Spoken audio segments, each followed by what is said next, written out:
In May 2022, James Stunt, socialite and ex-husband of Formula One heiress Petra ECCLESTONE, was one of 8 people charged with money laundering in a massive scheme that laundered millions through Bradford Jewelers. 40-year-old Stunt made his millions by partnering with the Bradford gold dealer Fowler Oldfield to launder £266 million between 2014 and 2016. They moved the cash in sports bags and luggage, using it to buy large amounts of gold from 2 vendors in Birmingham, UK.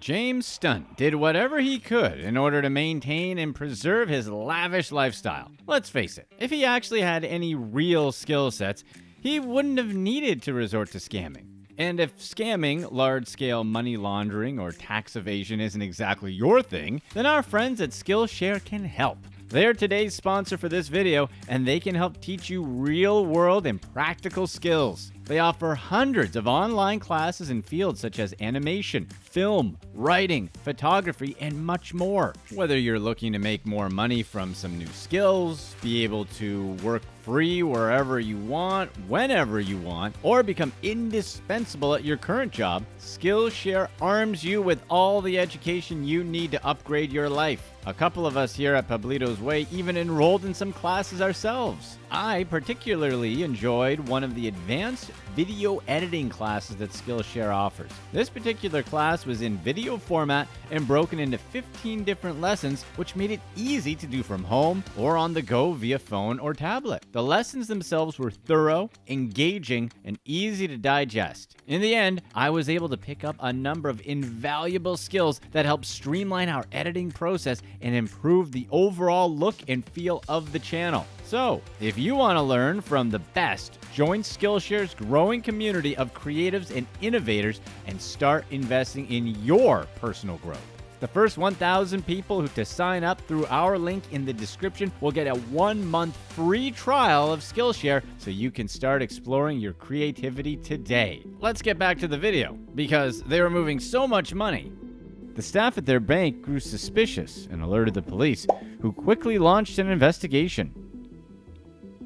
Stunt's company, aptly named Stunt & Company, also received some of this cash in the amount of £46 million.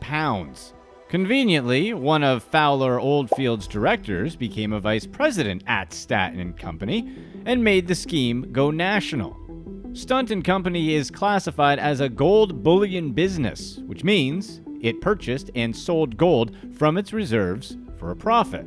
Part of Stunt & Company's scam started by selling silver and telling people it was gold. It might be easy to blame Stunt, but he's not the only one. There are 8 defendants in this case, and most of them worked at Fowler Oldfield. Stunt, who walked out of the courtroom with a middle finger raised to the crowd, spent years trying to seem mysterious. He always wore a slight smirk on his face, which looked like he was hiding some big secrets. He was chauffeured around the West End in a massive array of blacked-out cars led by security guards in black suits and earpieces. He had 2 Rolls-Royces, 2 Range Rovers, and a Lamborghini. He drove them around town and left them outside while he went to Sotheby's to purchase near-priceless pieces of artwork.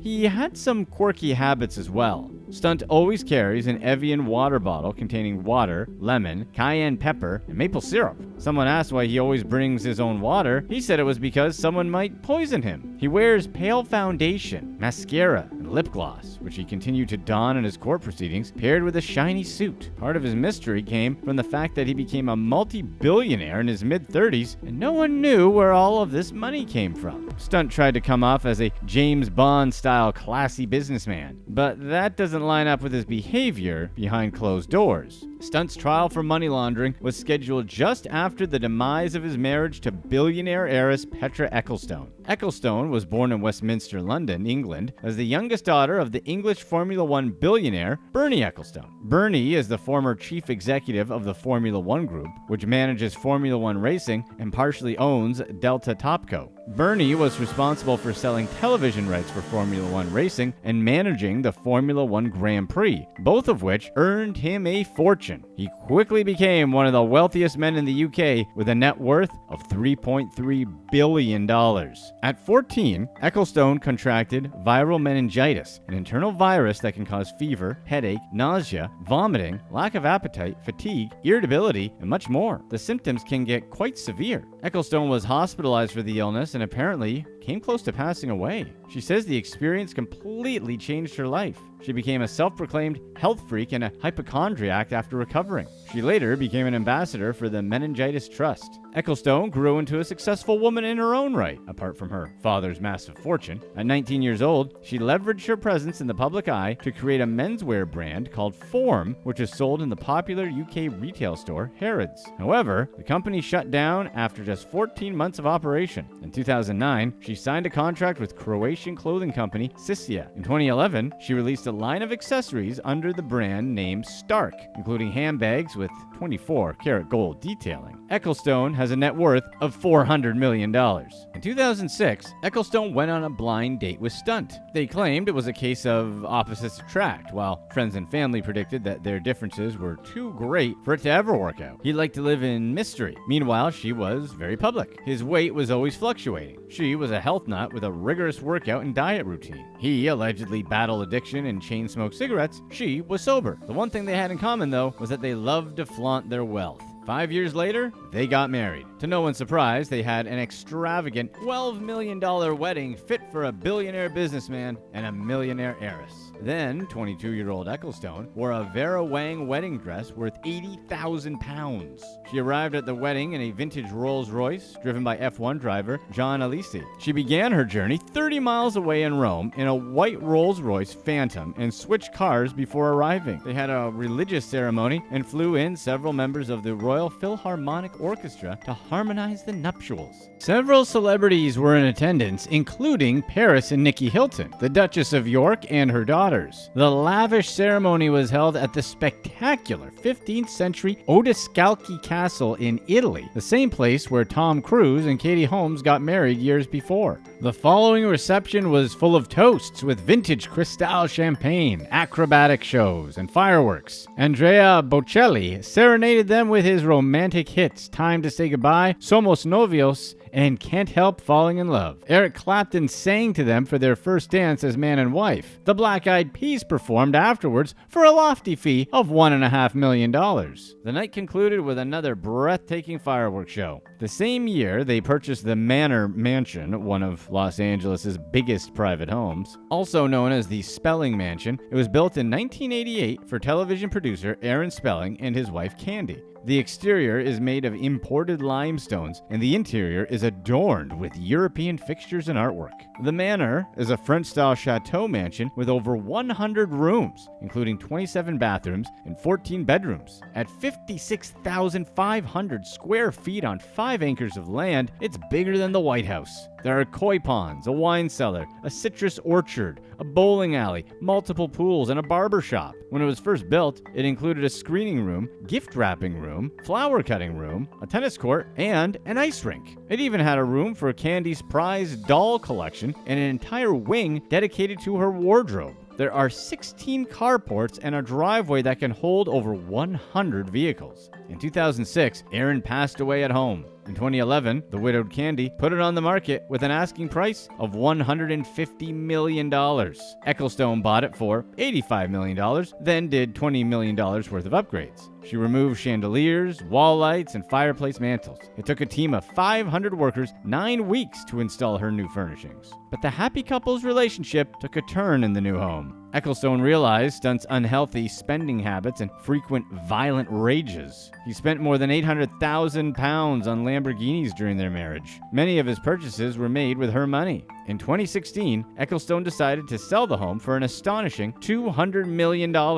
It was on and off the market for a few years before selling for $120 million to Canadian billionaire and Edmonton Oilers ice hockey team owner Darryl Katz. At the time, it was the highest priced sale of California real estate. In February 2022, the manor was put up for market again for $165 million. Over the first few years of their marriage, ECCLESTONE and Stunt had 3 children together, including a set of twins. But it wasn't a fairy tale romance. In 2017, ECCLESTONE reportedly locked herself in a bathroom during a violent fight with Stunt. In February 2017, ECCLESTONE moved out of the family's home with their 3 children. She filed for divorce shortly after. ECCLESTONE wanted to return to the house owned by her family's Bambino Trust. The judge ordered Stunt to move out immediately. Stunt stormed out of the courtroom and gave the middle finger to photographers on the way out. He drove off in a Rolls-Royce, daunting a vanity stunt-style license plate. As part of the hearing, the judge ordered the repossession of several of Stunt's luxury cars, including a Lamborghini with expensive golf clubs in the front seat. The couple signed a prenup worth £16 million before their marriage, including some of Stunt's assets like a wine collection worth millions of pounds. At the time of the court proceedings, the manor in Los Angeles was one of the assets being fought over, which was later awarded to ECCLESTONE. Their divorce was far from amicable. They continued to publicly attack each other in the media for years after. Stunt claimed that his wife changed entirely after their marriage. Meanwhile, ECCLESTONE claimed that her husband was addicted to illegal substances. After the marriage evaporated, Stunt's bank account suffered because he no longer had access to father-in-law Bernie's fortune. He declared bankruptcy in 2018 and his assets were frozen. Many of his million-dollar estates were repossessed. Stunt then claimed he was robbed of $126 million of cash and jewelry in the hopes of a payout. He also apparently lent forged artworks to the royal family. But after being married to the daughter of a multi-billionaire and living in the biggest home in Los Angeles, Stunt was more than used to a life of luxury. Desperate to maintain his billionaire lifestyle, Stunt resorted to the infamous money laundering scam that brought him back into court. Without much of his own wealth, Stunt persuaded his father-in-law to give him a $10 million guarantee to lease gold from a bank for a gold bar production operation. He doused 1 kilo of silver bars in glint to make them look like gold and sold them at the going rate for gold, which is much more valuable than silver. Since the money earned from this operation was illegal, Stunt started a money laundering scheme to make it look like his fortune was on the books and avoided paying taxes. As much as Stunt tried to deny allegations of money laundering, one video seemed to confirm it all. Leaked by The Independent, a short clip and photograph show the CCTV behind-the-scenes footage of Stunt's office in which 4 people can be seen standing at a circular table counting stacks of criminal cash. They are surrounded by piles of Scottish notes as they funnel them into a banknote counting machine. Prosecutors claimed the photo was taken at the Mayfair office for Stunt and Company in February 2016 and was sent by one of the 8 defendants to a coworker via WhatsApp. In the image, you can clearly see Stunt's older brother Lee seated in front of the counting machine. Unlike his younger brother, Lee was much more agreeable and approachable and lived a modest life with his wife. Lee was chief operating officer of Stunt and Company and was found deceased at his parents' home, the Wentworth Estate in Surrey. The cause was speculated to be an overdose, though no official reason has been released. Some believe that Lee took himself out with the knowledge that he and his brother's criminal enterprise was about to be uncovered. Sure enough, mere days after his death, police raided the offices of Stunt and Company. More CCTV footage brought before the court showed a man delivering a bag full of cash wrapped in black garbage bags. He took his hat off and used it to wipe the bags while 2 other men counted the money. They washed the money through Fowler Oldfield in Bedford, West Yorkshire, and apparently used the cash to buy gold. The scheme went national when Fowler Oldfield's director, Greg Frankel, became vice president of Stunt & Co. Stunt was living out of the country at the time, but insisted on a very hands-on approach. Several text exchanges between employees were shown to the court, many of which emphasized Stunt's desire to increase profits. Though not involved in the day-to-day management of Stunt & Co., he delegated much of his dirty work to others. In court, Stunt said he was unaware of what was happening within his company and played dumb by insisting he hadn't been keeping up with the emails that ultimately incriminated him. But his employees begged to differ. By the time the scheme was uncovered, more than £266 million had been washed through Fowler Oldfield. Nicholas Clark, the prosecutor in the case, ripped apart Stunt's mysterious persona, saying that he was nothing but a fake. While Stunt's website claimed he made his fortune through successful business ventures, nothing on his resume added up to the wealth he claimed to have. Clark pointed out the differences between Stunt's tax and business records. He said that if Stunt was the independent businessman he claimed to be, he wouldn't have needed Bernie Ecclestone's $10 million for his new gold bar business. Clark claimed that Stunt took advantage of his wife's wealth and connections to establish himself in the business world. Stunt claimed he had no knowledge of the issues reported by Stunt & Co.'s auditor and claimed the report was incompetent. Stunt defended himself by saying he wasn't in touch with the other defendants involved in the scheme. This included his childhood best friend Alex Tulloch, who had a background in private banking and was supposed to be making sure they weren't laundering any money. Stunt also claimed that he didn't find out until the police report how much money was being funneled through his company. But Clark said Stunt received direct profits from £50,000 to £250,000. He also cited multiple money transfers from ECCLESTONE's account into his, showing his dependence on her wealth.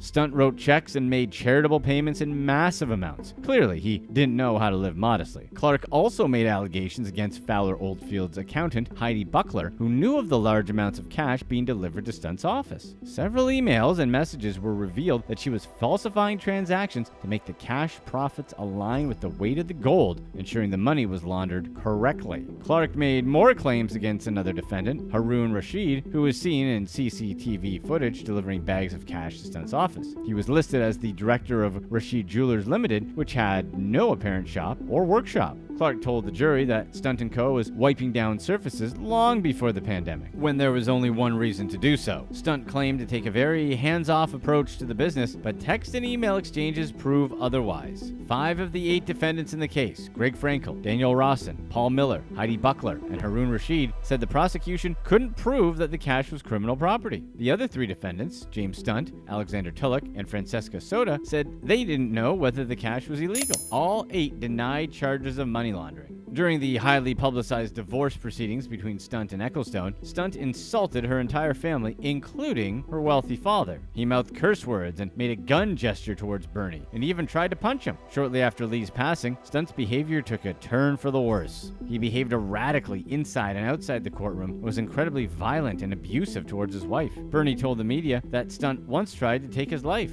He apparently hated Stunt for quite some time, but avoided getting involved because he didn't want to damage his relationship with his daughter. Many of her friends rooted for their divorce for a while. In 2015, Stunt was involved in another court case when his former butler, Carl Hadjic, claimed that Stunt called him names and pushed him into a wall at the manor. Stunt denied the allegations, but this behavior is consistent with what ECCLESTONE's lawyers also said about his actions. ECCLESTONE's lawyer claimed that Stunt admitted to abusive behavior and several drug overdoses, which Stunt denied. The day after the judge ordered him out of the manor, photographers caught Stunt leaving in the back seat of his Rolls-Royce, smoking a cigarette and holding a porcelain cat with another in his lap. He was still wearing his wedding ring. Click to watch one of these next videos. Let us know in the comments section whether or not you feel the man has to make more money in a relationship.